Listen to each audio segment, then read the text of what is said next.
Yep, welcome back to the current review. This is Thamsanqa Tu from the TT Hookup. I am with my colleague, Mr. Tebogo Kotsi from the Unsaid Podcast. We are joining together on Central News Live and doing the current review program today.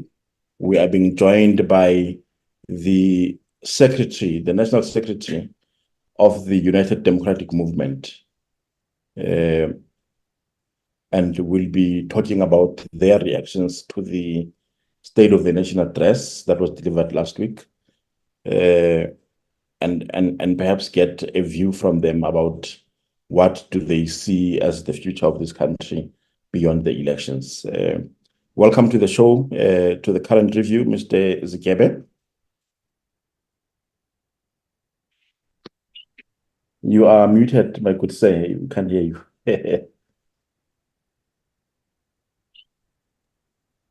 Okay. Thank you very much to Tammy and Tebogo and the entire Central News team, and also greetings to your viewers.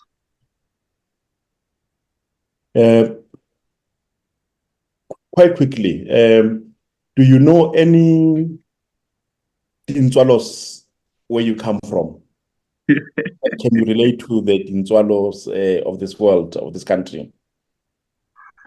There are many of Dintswalos that I know, but then I don't think all those Dintswalos I know relate to the Dintswalo of the President of the Republic. He painted a very beautiful picture of Dintswalo at the just concluded State of the Nation address, and we were all in awe. And at some point, we thought that he was doing a stand-up comedy, and seriously would implore the president to rethink his career prospects and go and join your Trevor Noahs of the day. So you don't think that story holds true for a lot of South Africans? Because I see that there is a possibility that there is a Dintswalo with that narrative, and maybe a Thabo who lives a life different from that of Dintswalo. You know, it's like the story of Alex and Sentin. Let's say there is a Dintswalo of that, I'm thinking. That Dintswalo was born in 94 in an RDP house provided by the taxpayers and not the ANC, because those are monies that you have been gloated about.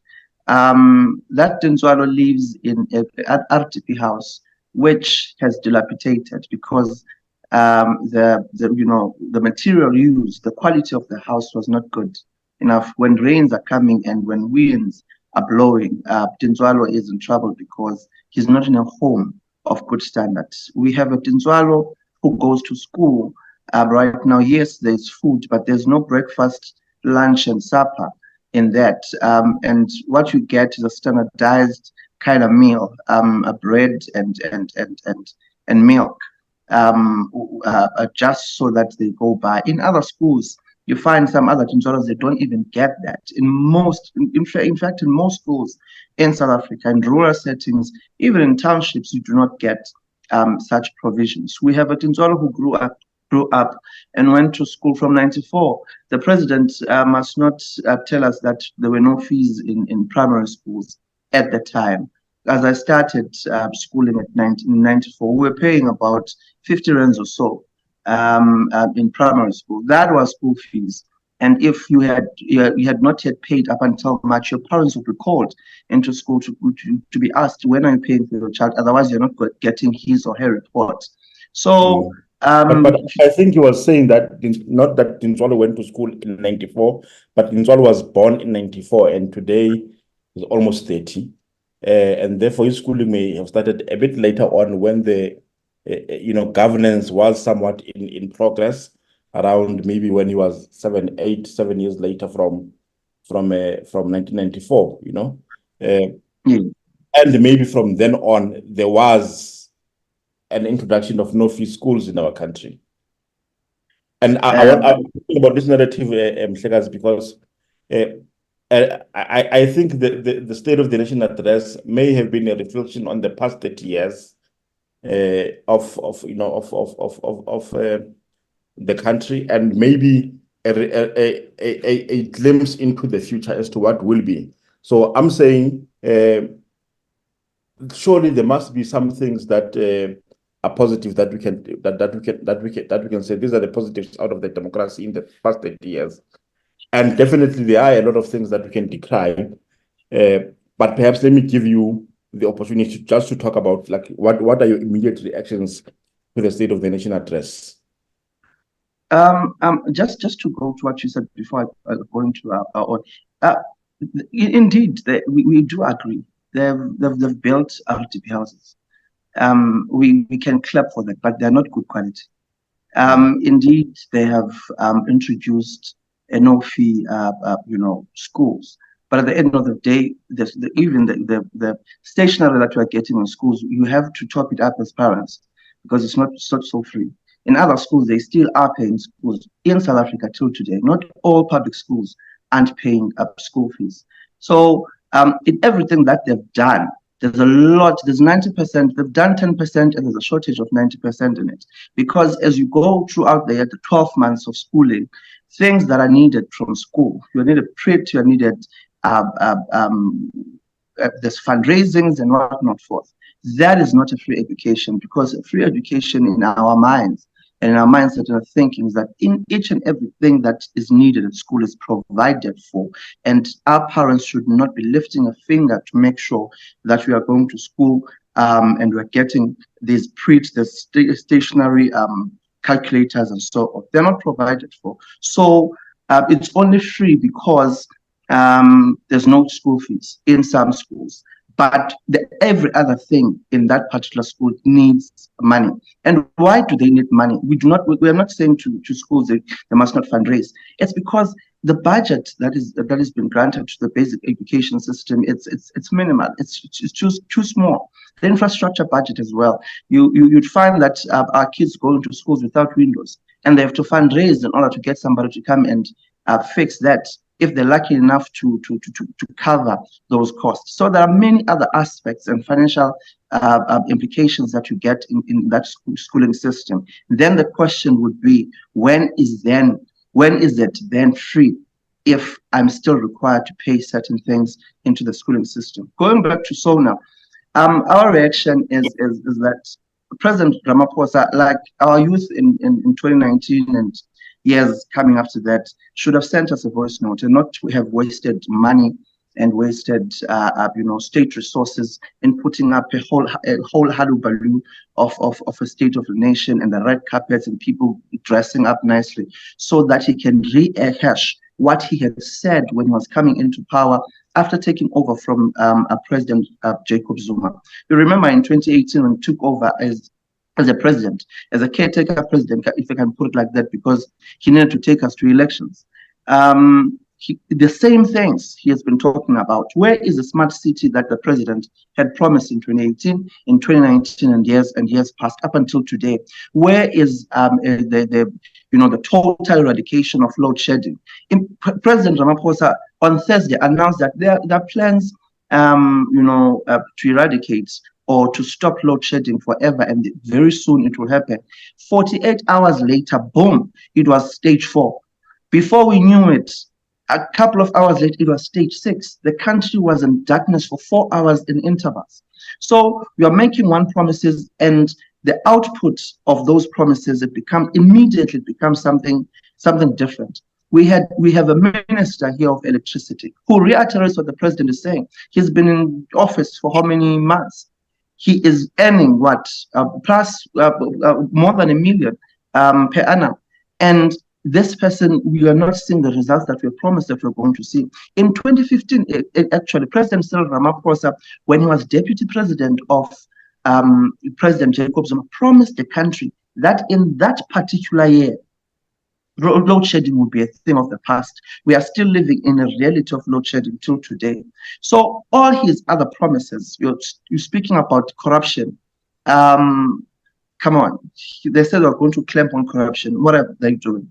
The Zondo Commission report, it is gathering dust in his office, and there's no implementation. We are not seeing NPA moving in that direction to make sure that the big fishes of corruption in this country, who were named and shamed at the Zondo Commission, are being prosecuted, are being arrested, and the justice is taking its course. We are not seeing all of that. There's no action. But each and every year, each and every opportunity the president gets to speak to the nation, he promises us that corruption will be dealt with. Corruption will be when actually is corruption being dealt with? We need a government that is going to take action. Because if you see things, all the atrocities that we're facing as South Africans are atrocities that emanate or that comes from the root of corruption. Like, for instance, if we're speaking about infrastructure development, our infrastructure is dilapidating because the funds that the budget that's supposed to go and fix our infrastructure, our roads, our buildings, our historical sites, and whatnot for tourism, it's going to somebody's pocket, and all that is pocketed by greedy politicians who are putting undue pressure into officials who are trying to do their work. And there's one thing that we understand, that when they go to these people, they would say that it's either you do this for me or you lose your job. And it's problematic. It's a problematic society. So when we're dealing with corruption, deal with the head of corruption, and then we can deal with the smaller fishes that we've seen. So you can't come and say we've dealt with corruption just because they've held accountable a traffic officer who was collecting 20 rands on the streets. And yes, that is corruption, but that is a small fish in a bigger pond, whereby there are sharks and there are dolphins that need to be arrested for putting our country or plunging our country into this a scourge that we are seeing today of a pandemic of load shedding. Also, last year, what we went, myself leading the pack of the UDM and Guvu collective. We went to the Basic Education Portfolio Committee in Parliament, lamenting that ever since from 2015 and years before that, we have been talking about eradication of pit latrines, which is pit toilets, whereby in Limpopo, Moses Kotane fell into a pit latrine and died. Still today, those promises have not yet been fulfilled, and there's little to nothing that the department has done. What you see also in the Eastern Cape, recently we've seen that there's another child last year who died in a pit latrine. But the irony is that there was infrastructure development, schools infrastructure development a budget that was sent into the Eastern Cape Provincial Education Department, but it was returned into National Treasury. There are two things that happened in South Africa. It's either money is not spent and sent back to National Treasury, and National Treasury commits that money to another department or to another province which has spent their own money, or that money, when spent, it goes into somebody's pocket. That is a problem we're having in South Africa. Hence, everything to cry for, and which... And Yongama, yes. I hear everything that you're saying, but I want us to lay it all on the table now. I hear your points, especially from the SONA, where you mentioned that it should have been a voice note instead of staging an event like that. But now, what is the UDM promising the people? Because now you're saying we're going to election, and here's an opportunity for the UDM to come and actually change our lives as citizens of this country. What is it that you are promising us? Given the fact that how you did mention the part with the load shedding and the pit toilets and money that is not being utilized according to what is supposed to be utilized for. So how would you, as the UDM, come to me as an ordinary citizen of this country and say, this is what I'm going to do for you to better your life? The UDM's manifesto will be launched on the 2nd of March. I think that's where we are going to delve much on that. However, we have taken an approach, and this is what we have been doing over the years, to go into our people and to go into constituencies, all sectors of society, whereby we listen to our people. What is it? What are the solutions that you see? Because at the end of the day, we are not leading stupid people. who cannot think, who cannot come up with solutions. So our approach was, now instead of you listening to politicians promising you this and that, what is it that you want us to do? We know that the first thing is basic services, that needs to come. How then do you want us to implement that? And one of the things, and the greatest of things that came out of it, to saying that we need to professionalize the public service, because if it is not professionalized, it's cadre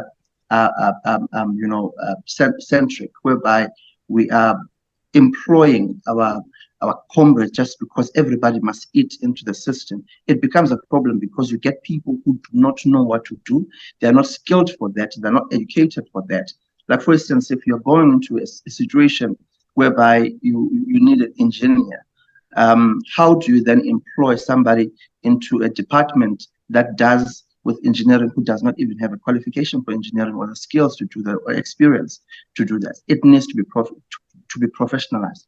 We need to remove the political duress on top of our officials, so that they're able to do their job. Our job as politicians, it is oversight. It is not to make decisions for the officials, but we need to have this oversight into making sure that whatever that needs to happen within a department and the budget that's there, it goes straight where it's supposed to go. That's number one. We spoke to, yes. No. I hear what you're saying. And I'm going to come back to a point where you just said you will go back and you'll listen to what we want. But the community has been speaking for so many years, for the past 30 years, in terms of what we want. And you've been, as the UDM, you've been in parliament for over 30 years now. And I am still not hearing anything in regards to the changes that we as the community... Look, I can give you a simple scenario. The community wants to have a viable environment whereby jobs are available, there's opportunities for young people, our voices are heard, and there's lack of, I'm not going to say no corruption, because obviously it will always be there, it will be hidden under another name, but there is minimum corruption and there's more delivery from politicians, because politicians tend to be, this is a season where we speak nice to voters, to say, for you to vote for me, this is what I'm going to do. And earlier you mentioned, like I said, you mentioned part of load shedding, but I'm not hearing you coming to a solution. How are you going to deal with that issue of load shedding? How are you going to deal with that issue of pit toilets? You understand? All right, let's come here. For the past 27 years, UDM has been in the opposition benches of parliament. It has not been in power, whereby it leads government. And what we have been doing is what each and every other opposition parties. In fact, the best win that we have in South Africa is for South Africans, and the best gift that we have is to have a viable opposition. The opposition in South Africa is very strong. It stands for the people. Every political party which is an opposition, not just the UDM. That we need to realize. But then I think as well, we need to come to a point of understanding that opposition parties are not in government. They do not control the public purse. And therefore, by not controlling the public purse, the only thing that we are limited to is oversight. And every time you hear us lamenting things in parliament, in legislatures and councils, is because we are elevating the voices of our people in order for those who are in power are able to do that which needs to be done. We have taken the government, the UDM leading that pack with other organizations, civic organizations. You'd remember last year when we went to court and we had said that some areas, like for instance, hospitals, schools, police stations, they need to be exempted from load shedding. That is what we have. This is the part whereby the opposition has been doing the work for the people, forcing the government. In fact, the government does not need to be forced. It does not need to be petitioned to do what they are mandated to do. It's there. It's a prescript. You need to bring services to our people, and you need to do it in a manner that's coming. I'm coming to to your issue of what we are going to do, right? Because that's where we're going. But I needed to come up to this to this. I need to pass this point because it goes back. Hence, even when we're talking to our people, we needed to go into an education of some kind of what is an opposition party in South Africa and what role do they play in the South African democracy so far. So we need to speak about these things and really explain them for our people to understand what are the limitations and why we come to them during voting time and said, hire us because we need to change the status quo. We need to make sure that the what you call in ESCOM, the power stations are working. One of the problems in ESCOM is that the power stations are not maintained. Not that they are adequate of not carrying the load. It's because there's a lack of maintenance and it's caused by one thing, which is corruption. So you need to get that in place. You need to put engineers in place who knows and are going to put that aspect in place and make sure that if our stations are maintained, then they can carry the load. Secondly, you build more power stations. Over and above that, you bring the public private partnerships whereby people are able to produce their own electricity, so that more people are getting out of the grid and are bringing down the load from ESCOM in order for ESCOM to carry your industries and so on. We've got your wind farms that have been installed, and part of those, our government is a part of those projects, but they are not, maintained and they're not going well as they should in order to bring the load down from ESCOM. We have your solar panels and solar power, your solar energy that it has not yet been explored. We need to explore those avenues, but at the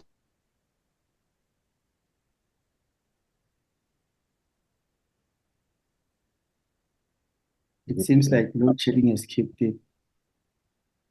Oh, it's not us, ne? It's not us.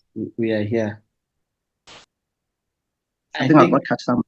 Yeah, no, you are back on, my brother. But yes. Let's do this. Let's do this, because I'm speaking on behalf of an ordinary citizen of South Africa as a voter, and I'm asking this question based on the fact that we all know, yes, there is the ruling party that is in government currently, that has been in government for the past 30 years. And then you get opposition parties that are there to actually oppose and actually try to better the lives of other people. That is why today you would say, vote for me as the official opposition so that when I come into power, I better your life. But now here's my question. With the little 2 cents that you've been getting from legislature as the UDM, what changes or what changes have you actually brought onto the community that would actually convince a person out there to come out and say, I am who I am right now because the UDM has tried to better my life with the little that they've been getting? Because from the reason why I'm asking you this question is based on the fact that we see oppositions in parliament, they're always fighting the ruling party and all that. But none of the oppositions can come up, especially the smaller parties, can come up and say, with the little 2 cents that we got, we managed to patch potholes, we managed to put in a ceiling into a school, we managed to open up a clinic and get medication in there. Because we're hearing them coming back and putting blame on the ruling party for them not delivering what they promised to deliver, and of which you're actually right, you need to hold them accountable. But my worry is that now you are saying the UDM is here because right now we don't believe in Mickey Mouse. We want to give you a proper quality show. Can I clarify that question, Tebogo, by asking it this way? Okay. What Mr. Zigebe was saying about what needs to be done for load shedding to end and so on, engineers and so on. I think that is also what the ruling party has been saying. Like it's proclamations by political parties. Yet at the implementation phase, Mrs. Zigebe, things do not happen as proclaimed by the ruling party or as other people would wish it for. What do you think is going wrong there? Do you think it's interference by the politicians of the ruling party, or do you think it's incompetence of those employed to govern there? And what therefore can any ruling party do to make sure that the people employed are competent and skilled to do that particular work? Because of course, what my colleague was is trying to do is putting a lot of pressure on you as an opposition political party to go and patch potholes, which definitely is not your work.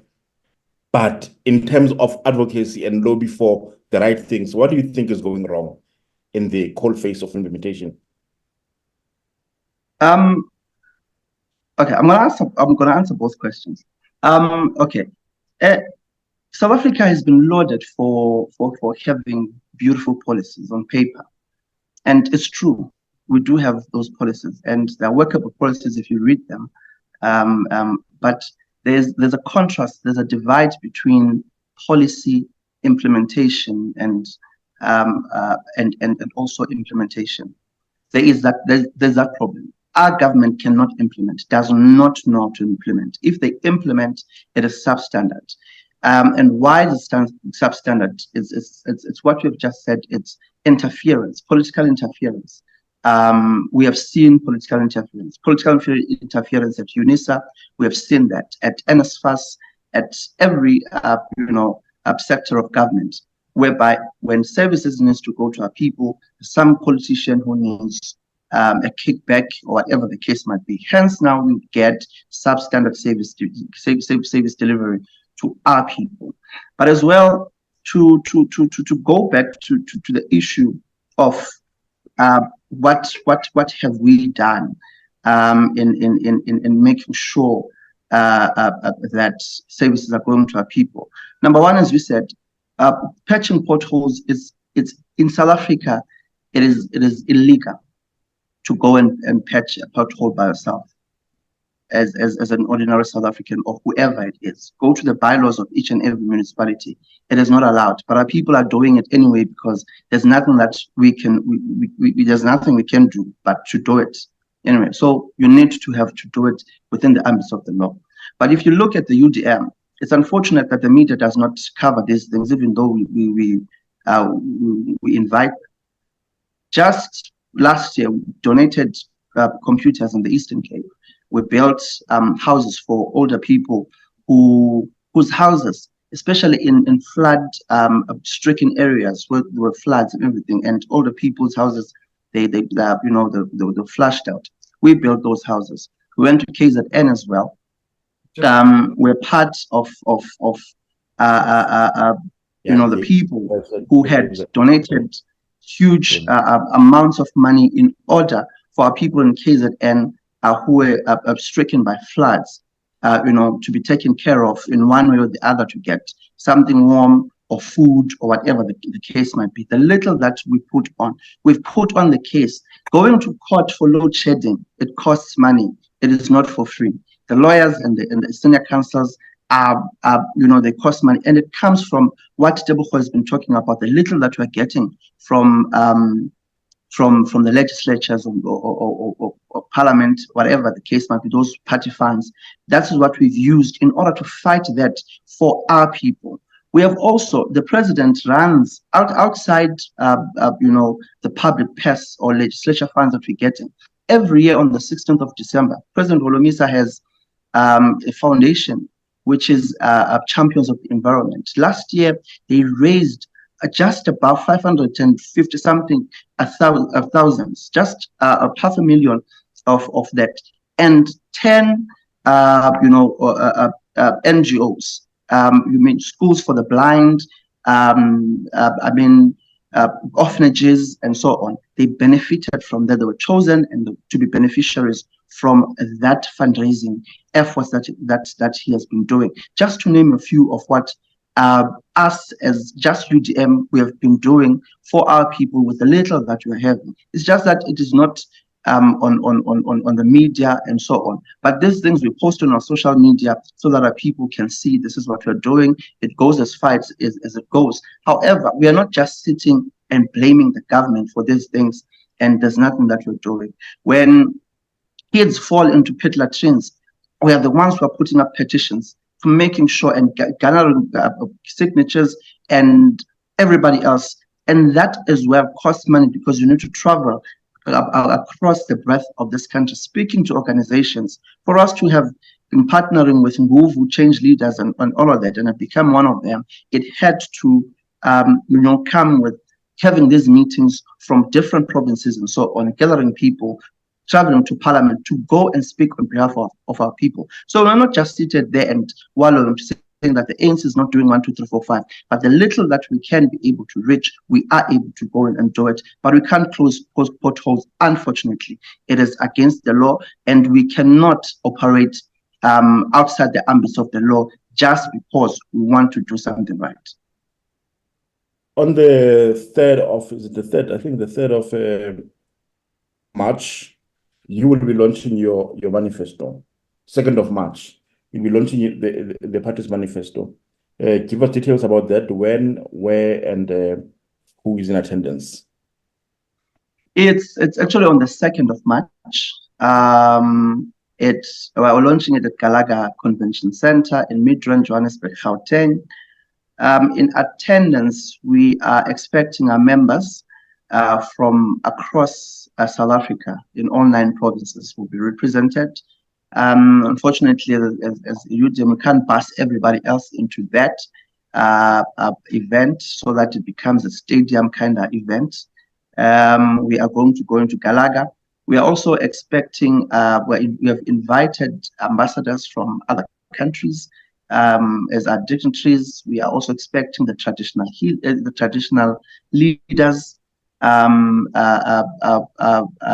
also our people from the arts sector, the creative arts sector. We've had numerous discussions with those who are within the creative space, and they've been crying and decrying that no one is speaking for them, and they want their voices to be heard, because you find that the creative sector or the creative arts, background artists, vocalists, actors, and so on, they do not get their royalties. Others go into acting, and when that product is done, it plays on television. They're only getting paid for that particular time, and it ends there. When now it's been sold to other countries, sold to other stations, and so on by production houses, they do not get their royalties and they do not get what is due to them, while their faces and their work is being shown across the world. So those are the things that we're going to be dealing with in that manifesto, to saying that we need to regulate and professionalize as well the creative sector, because they do not even have UIF when they're no longer working and out of a job. They do not have any other working benefits, so they're not treated as workers. So these are some of the things that we've picked up from our people as we're talking to them. So there'll be a representation of them in that, then our structures as well, from the youth structure to women and our student movements will be there. I would have thought that the stronghold of the UDM is in the Eastern Cape, and maybe you would have wanted to launch your manifesto in the Eastern Cape, where a majority of your supporters should be in attendance, to give good optics of support for the party. Why would you choose such a small venue as Galaga Estate or Galaga Convention Center for your manifesto launch? In 2023, which is last year, we celebrated our 26th anniversary in the Eastern Cape, in our stronghold in Umtata. We went to Umtata Stadium, which takes about 10,000 people, and we overflowed that. And it's true, one would have said, let us go and put the optics in there. But remember that we are going into elections and putting optics and everything. People are no longer, they've woken up from the politics of optics and rhetoric. People want to see quality and people who are going to speak the truth. We have a man at the helm whose integrity is unquestionable. He has not been embroiled in any scandals like other opposition leaders and so on, politicians. He has held this integrity for 27 years at the helm of the UDM. So optics is not, it's not our thing. I think you have seen how we do not brag about having to help our people about on a certain thing and whatnot forth. It is not the UDM style. What we do is we do this in a very dignified manner, which so that South Africans they see that UDM takes them seriously. It's not about putting up numbers there. Our people are on the ground on a daily basis campaigning for the UDM. UDM is visible. Much for your time. We appreciate very much the quality of service in this interview that you have provided. We hope that the people will take you as seriously as you have as you take yourselves. And all the best for the 2nd of March. Thank you very much, and thank you to you and to the viewers at home. And we're hoping that they will fire the ANC and hire the UDM. Thank you. We'll be back with another interview in about a minute or so. Yeah, that was the UDM's National Secretary, Mr. Yongama Zigebe. Thank you very much.